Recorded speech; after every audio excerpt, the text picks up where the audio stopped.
Daniel, ¿qué tal todo? Oye, que he estado llamando a todo el mundo y nadie me quiere dar refugio. Dime si tú puedes. Maduro, todo bien. Por ahora no puedes venir por acá porque mi mujer, la copresidenta, está redecorando la casa.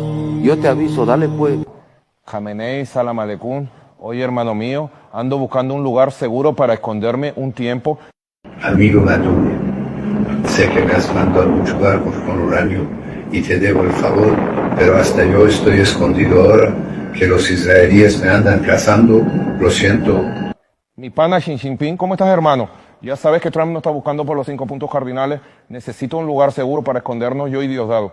Dime, ¿nos podemos ir para allá? Claro que sí. Maduro, amigo mío.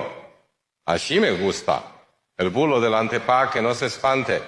Puedes venir para acá con Diosdado. Aquí tú vas tal segurito. Diosdado, ya está resuelto. Todo cuadrado con el chino. Nos vamos los dos para allá. Estamos salvados. Amigo Trump, tengo negocio bueno para ti. Tú me quitas los aranceles a China y te entrego a Maduro y te propina a Diosdado también. ¿Qué te parece? My friend Xi Jinping.